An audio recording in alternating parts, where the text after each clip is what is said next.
दोस्तों, अगर आप अकाउंट रिसीवेबल या कलेक्शन से रिलेटेड किसी भी प्रोफाइल में काम करते हैं या फाइनेंस से रिलेटेड अगर कोई भी आपका जॉब है तो आपको ये ज़रूर पता होना चाहिए कि डीएसओ क्या होता है। डीएसओ का फुल फॉर्म होता है डे सेल्स आउटस्टैंडिंग। किसी भी इनवॉइस को कलेक्ट करने में कंपनी को जितना समय लगता है उसका जो एवरेज नंबर होता है, एवरेज डेज होता है, उसको बोलते हैं हम डीएसओ। या फिर और सीधे से कहें अगर हमें इस तरह से कि हमें कोई भी पैसा कलेक्ट करने में जितना समय लगता है, एक एवरेज टाइम जो लगता है कस्टमर से, उसको हम डीएसओ बोलते हैं या डे सेल्स आउटस्टैंडिंग बोलते हैं।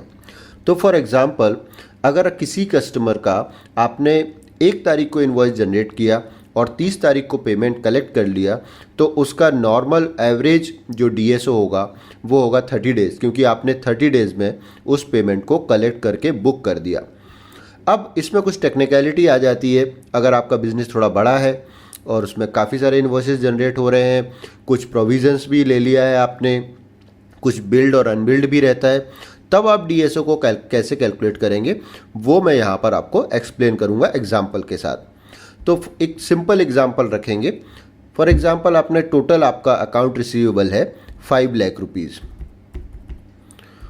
और प्रोविज़न फॉर डाउटफुल डेब्ट, ये टर्म भी आपको पता होना चाहिए।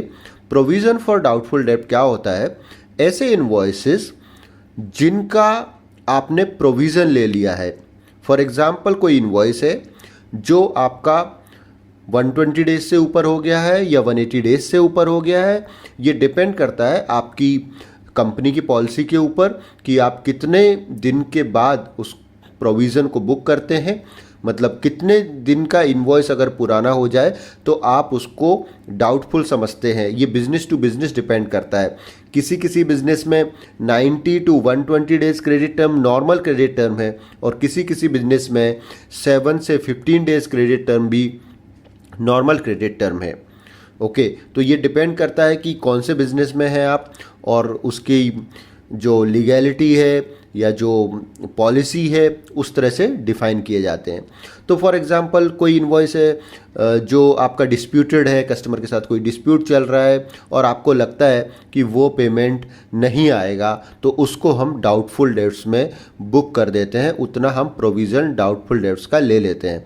तो फॉर एग्जांपल, यहाँ पर मैंने ले लिया एक 50,000 रुपीज़ को मैंने डाउटफुल डेब्ट में डाल दिया। तो आपका एक्चुअल रिसीवेबल कितना हो जाएगा? एक्चुअल रिसीवेबल, इसको मुझे माइनस करना चाहिए क्योंकि हमने ये प्रोविज़न बुक किया है। तो यहाँ पर जब मैंने इसको नेगेटिव कर दिया तो आपका देखिए कितना हो गया। आपका एक्चुअल रिसीवेबल, टोटल रिसीवेबल आपका 5 लाख था, लेकिन 5 लाख में से 50,000 तो आपका प्रोविज़न है, तो एक्चुअल रिसीवेबल हुआ आपका 4,50,000 ओनली। अब इसके बाद जिस महीने पर आप ये डीएसओ कैलकुलेट कर रहे हैं उस महीने पे आपका रेवेन्यू कितना है। अब रेवेन्यू में भी 2 पार्ट होते हैं। एक तो आप बिल कर पाते हैं इमीडिएटली, दूसरा बिल नहीं कर पाते हैं बट रेवेन्यू बुक कर लेते हैं, उसको अनबिल्ड में रखते हैं। तो फॉर एग्जांपल, अगर आपका रेवेन्यू है 2,50,000 और उसमें से बिल आपने कर दिया 2 लाख और आपने अनबिल्ड रखा 50,000, तो आपका टोटल जो रेवेन्यू हो गया उस महीने का कितना हो गया? 2,50,000। ये यहाँ पर टोटल का फॉर्मूला लगा हुआ है, आप देखेंगे। ओके, अब इस कंडीशन में डीएसओ आ रहा है 54। ये कैसे कैलकुलेट किया है मैंने? ये फॉर्मूला को मैं डिलीट कर देता हूँ फिलहाल और फिर देखते हैं हम कि ये कैसे मैंने कैलकुलेट किया है। करना क्या है आपको? इजिकल टू आपका जो टोटल रिसीवेबल है, टोटल रिसीवेबल डिवाइड बाय आपका रेवेन्यू, जो उस महीने का रेवेन्यू है वो, इनटू 30 कर देना है आपको। 30 से क्या मतलब है? क्योंकि हम 30 डेज़ का एवरेज लेते हैं, महीने का हम एवरेज डीएसओ निकाल रहे हैं महीने के हिसाब से, तो वो 30 डेज़ हम पकड़ते हैं, तो उसको 54 आपका डीएसओ इस तरह से कैलकुलेट हो जाएगा। अब अगर किसी ने कहा कि आपका क्वार्टरली डीएसओ क्या है, तब क्वार्टरली नंबर्स आपको डालने पड़ेंगे यहाँ पर। अब जैसे मैं यहाँ पर ये रिपीट कर दूँ, सेम नंबर मैं रिपीट कर दूँ, तो अब ये आपका प्रोविज़न तो बार बार रिपीट नहीं होगा। प्रोविज़न तो एक बार ही हो गया और इसके बाद जो भी नंबर अगर आपके कुछ चेंज हुए तो अगर आप यहाँ पर कुछ चेंज कर दें, यहाँ पर आपका सेल थोड़ा कम हो गया तो ये कम कर दिया।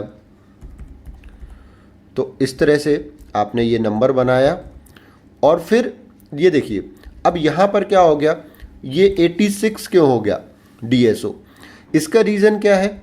देखिए आपका रिसीवेबल उतना ही रहा और इस महीने का क्या किया आपने, इस महीने आपका सेल कम हुआ। तो DSO का ऊपर जाना या नीचे जाना दो एलिमेंट्स पे डिपेंड करता है, या तो आपका सेल बढ़ जाए या कम हो जाए, या फिर आपका रिसीवेबल कम हो जाए। अब जैसे यहाँ पर सेल आपका 2,50,000 से 1,75,000 हो गया तो DSO बढ़ गया आपका, क्योंकि आप सेल कर रहे हो केवल 1,75,000 का और मार्केट में आपका 5 लाख पड़ा हुआ है अभी भी। या तो आपने क्या करना चाहिए, आपको कलेक्शन ज़्यादा करना चाहिए। यहाँ पर रिसीवेबल में अगर आप देखो, फॉर एग्जांपल अगर आपने फरवरी में अच्छा कलेक्शन कर लिया तो मार्च में आपका रिसीवेबल कम हो जाएगा। तो अगर मैंने यहाँ पर लिख दिया फॉर एग्जांपल 4 लाख, तो आप देखो यहाँ पर DSO मेरा इम्प्रूव हो गया, 85 से 69 आ गया अभी। और इसी तरह से मतलब अगर आप जितना भी रिसीवेबल कम करेंगे, 3,50,000 अगर मैं कर दूं, तब आप देखेंगे कि ये 60 डेज हो गया। तो DSO को ऊपर या नीचे जाने में दो ही एलिमेंट हेल्प करते हैं। एक तो आपका सेल बढ़ना चाहिए तो आपका DSO कम होगा, या फिर कलेक्शन आपका एज कंपैरेटिवली बढ़ना चाहिए। सेल्स अगर आपने एक सर्टेन लेवल पे किया है और कलेक्शन आपने उससे भी ज़्यादा कर लिया है, जो पीछे का बैकलॉग था वो भी आपने कलेक्ट कर लिया है, तो भी आपका DSO इम्प्रूव होगा। और फिर इस तरह से जैसे ये आपने क्वार्टरली नंबर्स निकाल लिए तो आपको फिर फॉर्मूला तो वही यूज़ करना है। तो आप देखेंगे कि आपका एवरेज जो नंबर आ रहा है 30 डेज का DSO जो आ रहा है, आपका क्वार्टरली जो DSO आ रहा है वो आपका 58 डेज आ रहा है। आई होप कि मैंने ये DSO के टर्म्स को बहुत ही सिंपल तरीके से आपको समझाने की कोशिश की है। ये क्वेश्चंस कभी कभी इंटरव्यूज़ में भी आते हैं। अगर आप कलेक्शन और रिसीवेबल से रिलेटेड किसी प्रोफाइल में आप इंटरव्यू देने जाते हैं तो आप इस तरह से सिंपल तरीके से आप एक्सप्लेन करेंगे, और ख़ुद को समझने के लिए भी ये बहुत सिंपल तरीके से मैंने आपको समझाने की कोशिश की है। अगर आपको ये वीडियो अच्छा लगा है तो मेरे चैनल पर आप जाइए, यहाँ पर आपको एक्सेल से रिलेटेड भी बहुत सारे वीडियोस मिलेंगे और कंप्यूटर की ट्रिक्स से रिलेटेड भी बहुत सारे आपको वीडियोस यहाँ पर देखने को मिलेंगे। तो जल्द ही मिलते हैं इसी तरह के किसी और वीडियो के साथ। धन्यवाद।